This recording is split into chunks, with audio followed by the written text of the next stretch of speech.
What is up, bros? We Josh here. In today's video, we are going over the Tier 10 Daring for the Royal Navy destroyers, and this ship is still currently work in progress, but it's had some tweaks, so I thought I'd make a video, and it was a one take, we'll do it live thing, and we nailed it on the first game. And this ship is actually a lot of fun. Still some weaknesses of this ship, but overall, I like where this ship is right now. I could potentially see it being this as the finalized form, but in the top right corner it's still work in progress after some tweaks. The main tweaks were, one, they're giving for 1, 2, and 3 turrets will finally be able to rotate 360 degrees, which was amazing.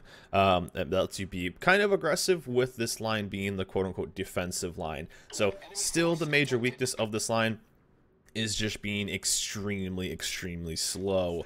One, you don't really bleed too much speed on turns, which is really nice with this line, but overall you are extremely slow for this line. The slowest by far at max speed. This is without any flags. You're hitting about 34 knots, so nothing too crazy, but you have an extremely low detection at 5.7, one of the lowest at its tier. And with the potential, whatever the legendary module is, could be even lower. Who knows? We have a couple that are a little bit lower. But you have an extremely high rate of fire.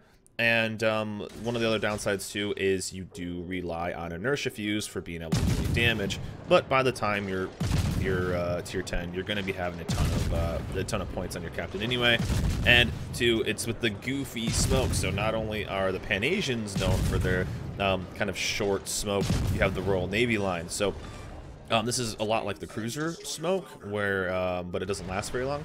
So the cruiser smoke is only a few puffs, a very short duration of puffs, but you do get a lot of them, and you get about a little while in that smoke as well. So as you see in the top right corner, only 20-some seconds. So this is like Pan-Asian smoke on steroids, basically, where you have a lot of them, a very short reload time on them, and a very short duration of that smoke. So it's very get into a situation, pop the smoke, do damage, and then get the hell out, because you're basically going to do that. So this is kind of the perfect smoke for and that Turpitz laid a perfect little sacrifice for that DM, but still he ended up getting hurt. So a nice little transition there over to from the Kiev all the way to that Turpitz.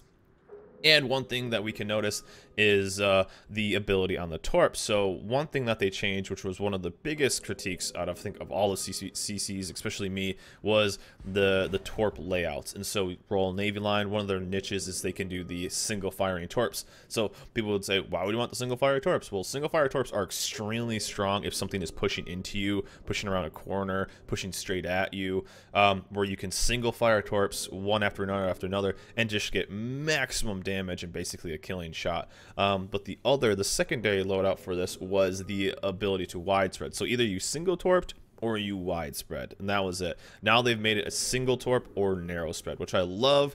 I don't see the fault in leaving. Maybe like have this line have 3 setups. I don't think there's anything wrong with that.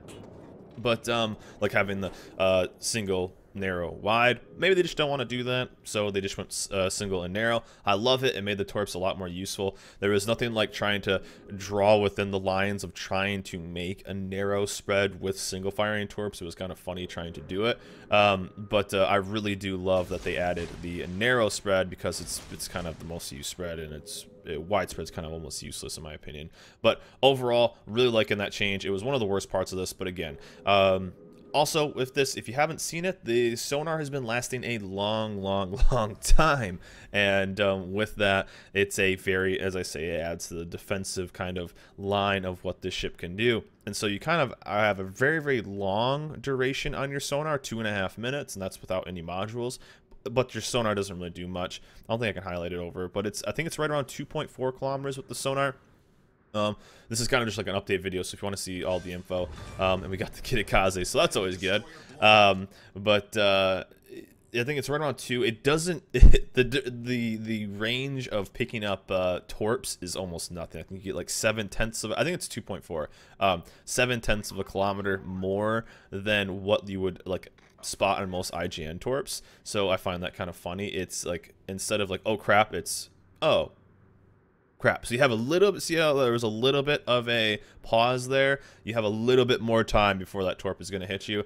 Or if you're just kind of running through a cap and holding it down, you can really kind of maybe scan around. You get about, I think it's like 3.5 kilometers right around there for spotting ships. So overall, I do kind of I do like the fact that it has a long duration of sonar with not the biggest cooldown in between each. But man, if you're used to like German sonar or used to anything with any kind of range, it's gonna be like, this thing's useless almost. I find it's comically low how the duration is. So you'll even see this.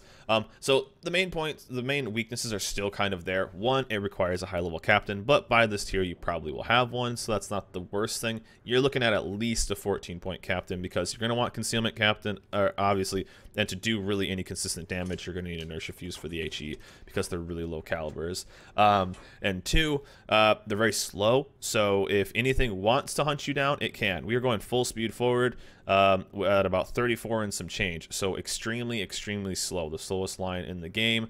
And three, the sonar is kind of just like, it makes you feel good. You have this sonar that in your head it's sonar, so it'll keep you safe, but really it's not really adding too much. But there's a lot of it that's not really adding too much, so I guess maybe that adds up to be something.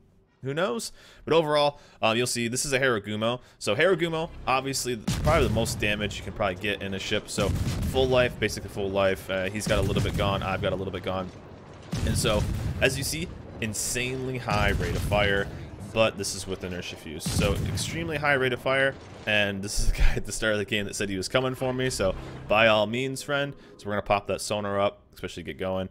And one good thing is you can, even though you are going to, you're going slow away, you don't bleed much speed when you turn, which is really nice. You notice, you see a lot of that when you are playing like IGN ships, is you get, you bleed a lot of speed. What I mean by that is when you turn, you lose a lot of speed, so you get really extremely slow.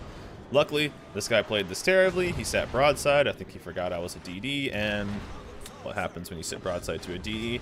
We take you out with horses. But as you saw right there, I was turning a little bit and really stayed around that 34, 33 knots, and that's kind of a strength of this. So as you're kind of cutting away, there's nothing you can, with some of the angles on the turrets, you can really only get like the back one with the superstructure there. You can't really get too much. So, but when you are getting away, although you are the slowest line, you won't really be bleeding too much speed. So although you're slow, you're not slowing down too much.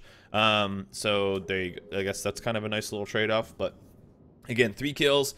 One thing I found about this is I found like the torps to be pretty solid. I really did kind of enjoy them, and with 10-kilometer torps, not too bad of a reload, it seemed. I did find it quite enjoyable to play this line, and just like the Jutland at tier 9, still work in progress too. It seems like a fun new role that you'll get in this, and to me it felt kind of a little bit like USN, a little bit like German, this weird kind of mix of those. And I feel like this will be a fun ship overall, using very short reloads on smokes to be very effective and getting in those good pop shots, and just doing a nice little bit of damage with your guns with that extremely fast reload, and hitting torps when needed to. And if you want to just be a pure support ship, you have a decent AA. I don't know how the ship will be since you don't have the AA consumable. You'll have a decent amount of AA to be static. I don't know what this would be like to spec out full AA. It would be kind of interesting to maybe test that. But as you can see, like I'm already down to 15 seconds left on this, so it's going to be extremely fast. Get in, get out, do your damage, finish off the target, and then bail because you need to get going. So, and as you see too, this thing gets going extremely quick. It's kind of like almost like the Royal Navy cruiser line, extremely fast to get moving, and you can then get going. That was one thing that's kind of nice. So get in, do your damage, and then start moving and get the hell out, because if anything wants to catch you, they're basically going to. So that was kind of nice. So I don't know if you guys saw that acceleration right there. It feels to me very much like the Royal Navy cruiser line. So I think that's part of the line. But yeah, the turrets were added with the 360 degrees, which is really, really nice. It lets you be able to be a bit more defensive or aggressive, depending on how you look at it. And they added the upgrades to fire control system mod 2. Not really needed, but they did limit the range from almost 14 kilometers to just under 13, so 13.78. They basically cut off 1 kilometer. So overall, I think that's still fine. And what we'll do right here is, one thing I did notice too, I don't know if you guys saw that, I kind of don't like, I'm turning away right now from the ship, and even though it doesn't show my other turrets because of the 360 degree turrets. I would imagine, I thought that maybe, that it would show my turrets not going. I didn't realize this until just recently, that if you have 360 your turrets, it doesn't show them being like unable to fire. It just shows them as being lit, even though you can only shoot one turret. I think I recognized that a long time ago, but just recently though, it's kind of just brought itself to light as we do that. So down that goes that 4th kill, and we're gonna take a nice little hit right here, nice straight line sailing, and we'll get that guy as well. So boom, we're not getting the double strikes, we're not getting the Krakens because we're on a test ship, but overall, I think this ship is pretty dang fun. Still work in progress. So subject to change. I like this ship. I like destroyers. Still finding the unique playstyle I think is pretty difficult for wargaming to do, and I think they still found this. So the trade-offs are you can have great guns, but it requires a high captain. They're stealthy. They have good guns with the right captain. Decent torps now with not goofy single wide. Now you get single narrow, and with the sonar that can kind of keep you feeling safe at night, I guess, a little bit. But overall, interesting smokes, interesting playstyle, and I think you guys will enjoy it. Still work in progress, though, with the daring at tier 10 for the Royal Navy destroyers.